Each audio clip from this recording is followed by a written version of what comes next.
Hello, Nigerians. This is your friend and brother, Dr. Haruna Goro. How are you all doing? How's the weekend been? Please go ahead and share this broadcast with as many people as you can. Share it, and like it. When you do that, it will be recommended to many more people. Let me know where you're watching. Thank you for remaining focused and not giving up. Wow. Nigerians, the ball is in your court, as you've already seen on the title or the description box. The ball is now in your court. Your destiny is your responsibility. Okay, thank you, Frank, for joining from Lagos. Let me know where you're watching, but please help me share it. Share it with as many people as you can. Well, people are still like in just waking up from sleep or just waking up from a dream. That is it real that Tinubu is now the president of Nigeria? Is it really real that Agbado Master, the trickster, the certificate forger, is now the person that's ruling or governing Nigeria? Somebody that's a rogue, a thief, a conniver, somebody that has no truth in him, person that's very known for corruption, and he has surrounded himself with like-minded people. And with what we have seen, just 5 months, only God can tell what the next 1 year will look like, what the 4 years time will look like. Well, I don't know if he will survive the 4 years time. We're waiting to see the release of the files or the FBI files. And you know, as usual, they will do everything, send people to the different media houses to try and defend it, because he's employed so many people to defend him, more than defend the nation. He's not said anything about corruption. He has not addressed the issue of insecurity, where multiplied thousands have been killed and are still being killed. He's not said anything. All he's been doing is how to fortify his grip, to maintain his grip on power. And he has succeeded in paying the judiciary to come and deliver that sham judgment that we saw. Shambolic, something that I'm telling you, it's actually, it just displays Nigeria as a nation that is completely not serious. So people will wonder whether, are there smart people in Nigeria? Where are the educated people? Where are the smart people? And they're watching all these things happen. So, but I'm telling you, that's the Nigeria we have found ourselves in. So the only ones that are responsible or that we have to stand up and bring about change are only the citizens. So you can't wait for somebody to do it for you. Because Peter Obi and Atiku went to court, and you've seen what has happened. Because our judges or our judiciary has been bought, completely put in the pocket of Tinubu and the people around him. So what else are you expecting? Should you just sit down and wait for 4 years? Imagine the suffering that will take place in 4 years. So if there's anything that has to be done, it's now. And as Dele Farotomi said, that what the Nigeria needs is a revolution. And you can search online and you will see that, and he said it before the Supreme Court judgment, where they threw the case of Peter Obi and Atiku. And so what they have said, by that judgment, they are basically saying that Nigeria has 37 states. By that judgment, they are saying certificate forgery is not really an issue. By that judgment, they are also telling us that, the whole thing about the INEC guidelines, it's a waste. And that the Electoral Commission, the Independent Electoral Commission, have a right to just come and declare anyone as winner. And you can do nothing. And as the APC and these corrupt politicians will say, go to court. Why would they so confidently send people to court? It's because they know they are in charge of the court. They decide for the court. They write the judgments for the court. And, as we heard, the judge that just retired on Friday talk, he was basically lamenting, and he could not come boldly to speak when he was still on the bench. Now that he was retiring, he vented his frustration about their pay. A registrar is being paid even higher than a sitting judge. No wonder the judges are very corrupt.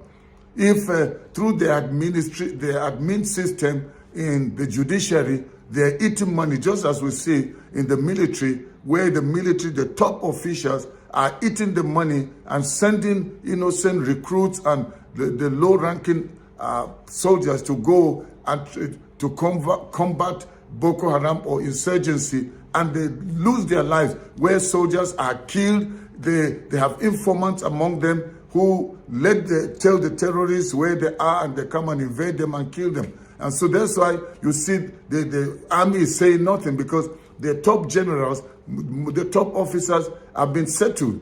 And Tinubu believes in settling people, using money to buy loyalty. So that's why you will hear the army saying nothing. And so only Nigerians are responsible for taking their nation back. So I'll keep talking, we will keep talking.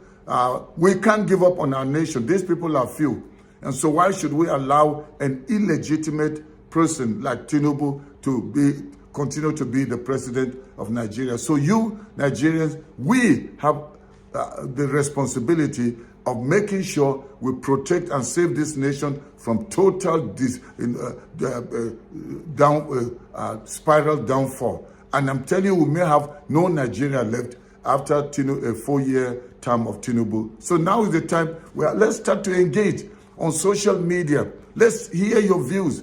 Leave a comment. What should we do? Should we just sit down, bury our heads under the sand, or talk, as others are already saying, japa abroad? But you know how many of our young people have died in the desert, some in the sea, in trying to escape this evil that's happening in our nation?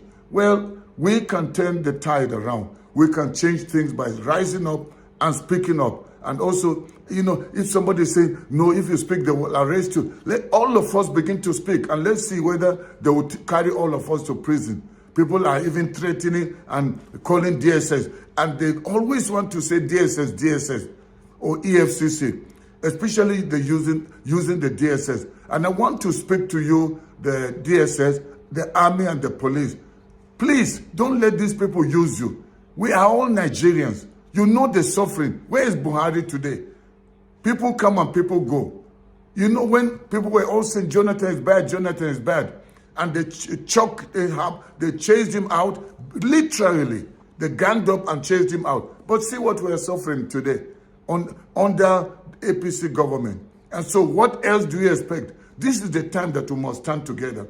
Those of you in Nigeria, those of you in diaspora, protest, write articles, the bloggers, everybody, let's begin to talk. Don't just sit down there and say, okay, I'm hungry. Let me see what they can give to me. If you can't beat them, join them. If we keep speaking like that, when will we ever see change in Nigeria? And you think and just say, let's think the judgment has already been said, let's just go on. How would you talk about 7 people deciding the fate of Nigerians?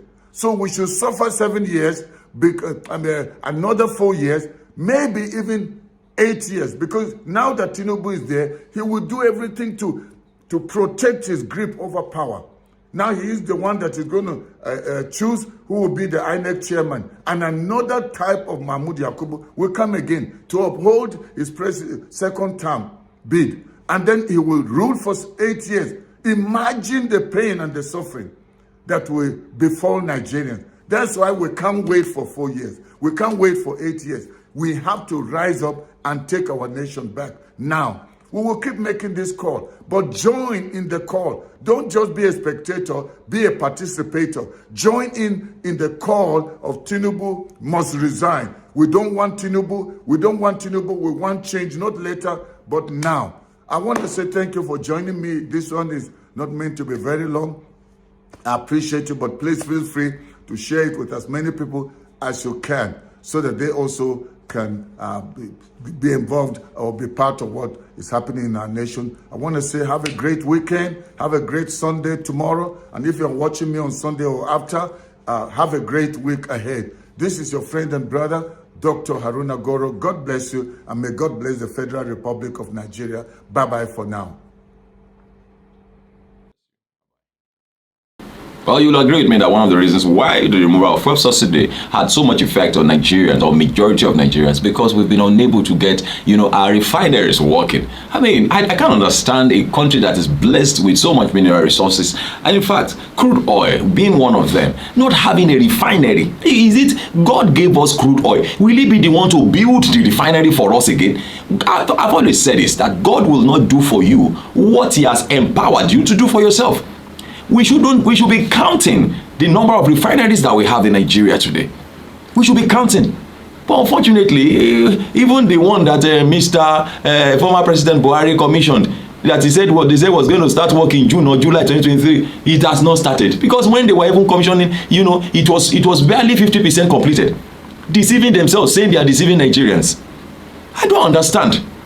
How can we just choose not to grow or not to develop? It is intentional. And we have individuals who have refineries outside the country. I don't get it.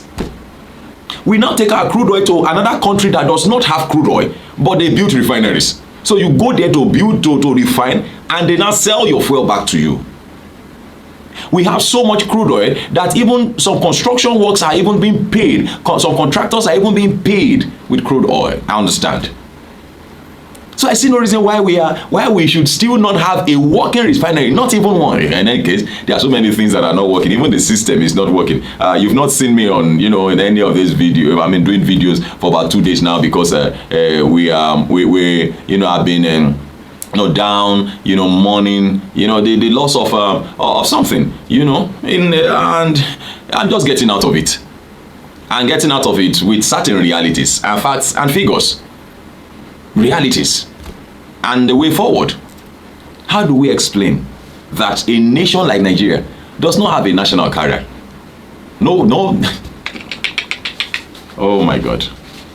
Well, this is Serious Matters here at Onif TV. Please do share videos, others drop your comment, make them simple and very, very simple and simple. Of course, Two-Face Idibia said they have come to tell us another story again, and one of such stories is that Kaduna Refinery is to be ready in the 4th quarter of 2024. These are the same people who promised NLC that refinery should be ready by December this year. They are now saying that it is, at least now, then there was the issue of Supreme Court, Presidential Tribunal, were all on, so they could tell us, that this and that. And now that it's over, well, should I say they are telling us the reality now? Because has anything been real in any case in Nigeria? Well, Heniken Lokpobere, the Minister of State for Petroleum Resources, says Kaduna Refinery will begin operation by the end of 2024. In a statement shared by the Nigeria National Petroleum Company Limited, Lokpobere gave the time frame during an assessment of the progress of work on the ongoing quick fix project on the Kaduna Refinery on Saturday. Lokpobere Kyari, the Group Chief Executive Officer of NNPC and other top executive directors, inspected the Kaduna Refinery and Petrochemical Company Limited. He said the time frame was given due to the significant level of progress he witnessed on the tour. To ensure the Kaduna Refinery is back on stream before the end of this year, Lokpobere said the federal government would continue its support. Of course, the minister said key players involved in the refinery's rehabilitation process would be held accountable to ensure the timely delivery of the project. Well, Lokpobere said there is an urgent need to get the refinery back on stream for the nation's economic prosperity and energy security, which are both paths to sustainable development. One of the reasons why we also have, Naira being devalued on a daily basis. If it now comes to it that people now have to come to Nigeria to buy these things that we take out to them, we'll be doing much better than we are doing. Well, on his part, Kyari assured that the time frame for the fuel plants to begin operation will be met as all hands are on deck. Well, Kyari said the equipment needed for the quick fix activities is already in place, adding that the repair would ensure 60,000 barrels per day output at the refinery. We are very confident that we will get the operative financing to get to the end of it, and ultimately we will start the delivery. To deliver value to Nigerians. Again, we plan to quick fix for 60,000 barrels per day, so that we can start making money from this plant, and we can continue the other, parts of the refinery to bring it up to its full-fledged capacity. Of course, you recall that Peter Obi kept saying that we have got to move from consumption to production. That was his mantra. And, you know, more reasons why we had more people who voted for him. And, you know, because he seemed to be the only person who knew what he was doing and who, you know, who had a blueprint of what Nigeria needed or needs at a time like this to get out of this, you know, fix that we are at the moment. I mean, with everything skyrocketing, every price, economy getting to, you know, to that point where God have mercy, let's not experience a nosedive, you know. And so quite a lot of things have to come back. We'll talk about companies that have left Nigeria because of our instability of electricity and several other policies that do not, you know, make businesses to thrive, you know, that are being put in place, even as a nation. We have tire companies, Dunlop, Elliott, you know, left Nigeria. Other companies, several companies, you know, relocating to neighboring countries. These companies are supposed to provide employment for us, or provide employment for our youth and all of that. We are missing so much. We have all it takes, and that is just the truth. We have all it takes to be the giants of Africa, and that's the truth. We are not. Our name we just the bear, and our name we just the bear. So we are actually not. But then we have all it takes to actually be the giant of Africa. Well, it is still serious matters here at ONIF TV. I want you to please do drop your comment, make them simple and simple. Let us know what your opinions are on this renewed lies that, you know, we hear on the daily. Because the truth is, nothing is ever true in Nigeria until we see it. And that's the truth. We can't believe our leaders because they just tell us one thing or the other. But let me always, I will make it a point of duty to remind Nigerians, you know, at the end or at the beginning of every one of my videos, that it's time for us to rise and build our nation and stop depending on politicians, because they will not do anything for us. They are not going to build this nation. We are the ones to build our nations. And of course, I pray God will help us. Well, this is Serious Matters here at ONIF TV. Don't forget to share videos or drop a comment. Make them simple and simple. Thank you very much for watching. God bless you. Bye-bye.